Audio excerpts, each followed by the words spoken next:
La séance est reprise. L'ordre du jour appelle la discussion de la proposition de loi de M. Bruno Le Roux visant à permettre aux mutuelles de mettre en place des réseaux de soins. La parole est à Mme Fanélie Carré-Conte, rapporteure de la Commission des affaires sociales.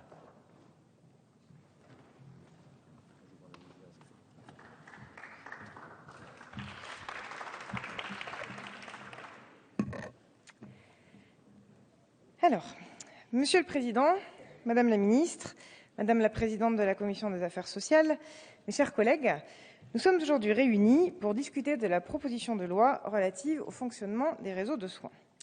À titre liminaire, je souhaiterais remercier l'ensemble de mes collègues pour la qualité de leur travail et de leurs réflexions qui ont permis, d'abord lors des auditions, puis en commission, non seulement d'enrichir et de préciser ce texte, mais au-delà, de débattre en profondeur des sujets qu'il soulève. J'aimerais dans un premier temps rappeler l'objet exact de cette proposition de loi. Aujourd'hui et depuis des années, les mutuelles, comme les autres acteurs de la protection sociale complémentaire que sont les sociétés d'assurance et les institutions de prévoyance, pratiquent avec les offreurs de soins, majoritairement, comme nous le verrons tout à l'heure, les dentistes et les opticiens, mais aussi avec d'autres services de santé, des conventionnements sur des critères de prix et de qualité. Ils proposent à leurs assurés qui se rendent chez ces professionnels de santé des prestations bonifiées. Cette proposition de loi porte en particulier sur les réseaux de soins développés par les mutuelles, organismes à but non lucratif qui protègent aujourd'hui 38 millions de personnes, car, suite à un recours, la Cour de cassation a, dans un arrêt de 2010, remis en cause le principe même de ce conventionnement mutualiste, en se basant sur l'écriture actuelle du Code de la mutualité. Cette écriture actuelle interdit à une mutuelle de pratiquer des modulations dans le niveau de ses prestations, selon que l'adhérent consulte ou non un praticien conventionné par cette mutuelle. Ces épisodes judiciaires se sont récemment accélérés, puisque le 22 novembre dernier, donc il y a quelques jours, la Cour de justice de l'Union européenne a rejeté un renvoi préjudiciel dont elle avait été saisie sur ce sujet par le tribunal de proximité de Chartres, ce qui a très concrètement comme effet de lever l'obstacle qui existait jusqu'alors au rendu de jugement et donc d'exposer aujourd'hui les mutuelles à des condamnations à brève échéance. Il y a donc urgence et nécessité à mettre sur un pied d'égalité les trois familles d'organismes complémentaires en mettant fin à l'insécurité juridique que connaissent les réseaux de soins des mutuelles à travers donc une modification du Code de la mutualité que nous allons vous proposer. Une telle modification est attendue depuis près de 3 ans. Certains collègues s'en souviennent. Une proposition de loi de 2010, déposée par nos collègues Yves Bur et Jean-Pierre Door, qui était là tout à l'heure, qui va peut-être revenir, visait à y répondre, mais ne fut pas examinée. Puis ce fut au tour de la proposition de loi Fourcade de le faire.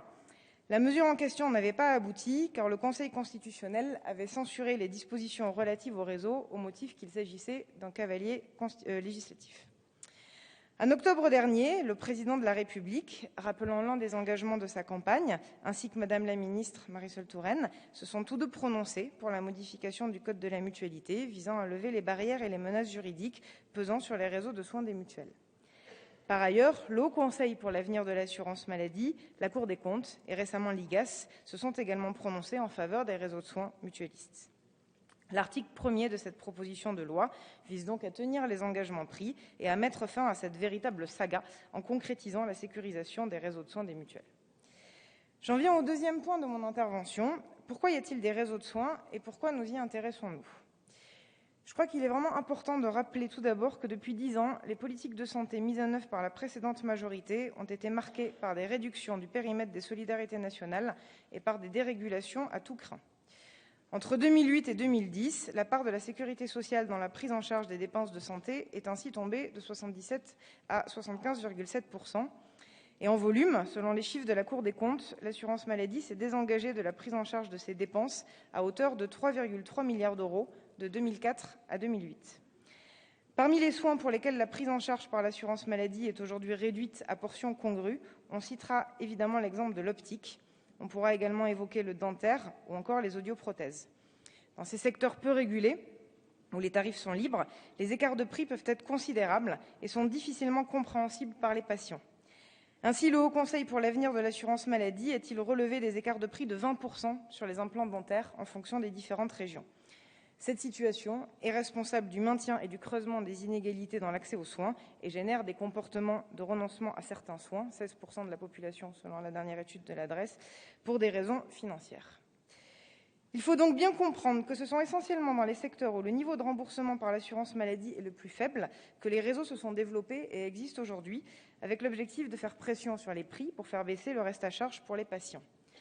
À travers les réseaux de soins, c'est bien la question de l'accès aux soins pour nos concitoyens qui nous anime et qui nous mobilise.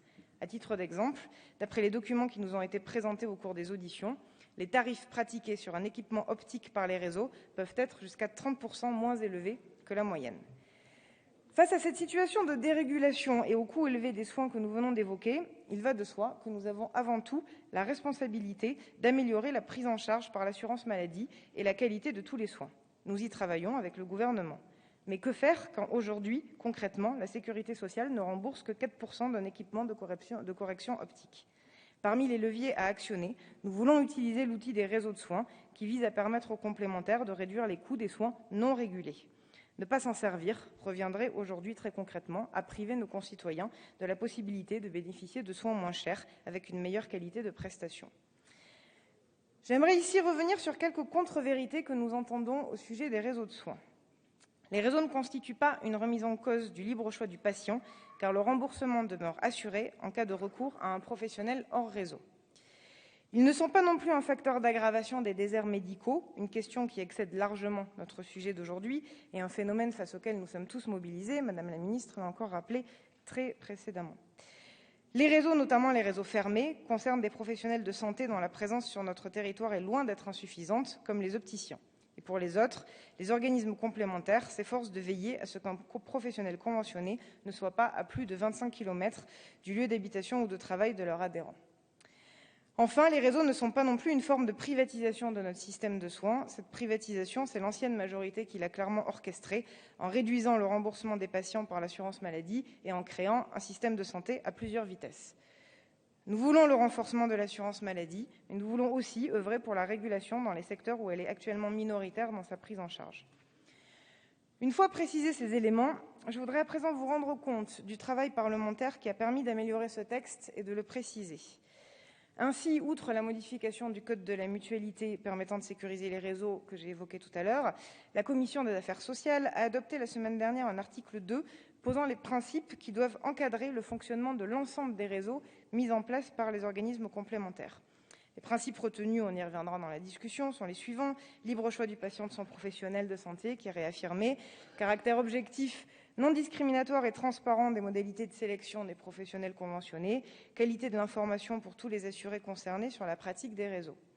Par un sous-amendement de notre présidente Catherine Lemorton, nous avons aussi décidé, pour répondre à des inquiétudes exprimées à l'occasion des débats autour de ce texte, d'exclure la possibilité pour les complémentaires de conventionner avec les médecins sur le niveau de leurs tarifs. Enfin, nous devons améliorer notre connaissance des réseaux de soins et de leur impact pour mieux les évaluer. C'est pourquoi l'article 3 de cette proposition de loi, introduit en commission également, prévoit que le gouvernement remette au Parlement, dès 2013 puis tous les ans, un rapport relatif aux réseaux de soins.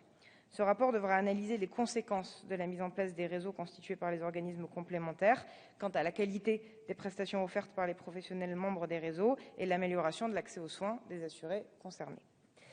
Ce texte a soulevé de nombreux débats, des inquiétudes également, car il renvoie à des enjeux majeurs pour l'organisation de notre système de santé, auxquels cette PPL n'a d'ailleurs pas vocation à répondre dans leur ensemble. Se pose en effet d'abord la question de la place et du rôle des complémentaires santé. Comme l'ont récemment annoncé le président de la République et Madame la ministre des Affaires sociales et de la Santé, nous serons appelés prochainement à débattre de l'articulation avec l'assurance maladie obligatoire, de la définition des contrats responsables, de la fiscalité, des garanties offertes par ces complémentaires et de la manière de les rendre plus lisibles pour les assurés. Devra également être abordée la question de l'accès de l'ensemble de nos concitoyens à une couverture complémentaire. Se pose enfin le sujet global de la régulation de l'offre de soins dans notre pays, condition sine qua non de la garantie de l'accès aux soins pour tous et du maintien d'une protection sociale digne de ce nom pour les générations futures. Ces questions structurelles doivent à l'évidence être posées et la ministre a d'ores et déjà pour cela fixé plusieurs rendez-vous. Ce texte n'a donc pas vocation à y répondre à lui seul, dès lors que les réseaux de soins ne constituent pas un outil exhaustif en matière d'accès aux soins et pas non plus une politique de santé en soi. Mais ce que nous voulons aujourd'hui, par cette proposition de loi, c'est mettre en place une mesure qui mettra fin à une inégalité entre les organismes complémentaires, qui permettra d'agir concrètement pour l'accès aux soins dans une situation que nous ne pouvons ignorer, celle du creusement de ces inégalités parmi les plus intolérables que sont les inégalités en santé. C'est pourquoi je vous invite à adopter ce texte et je vous remercie de votre attention. Merci, ma chère collègue.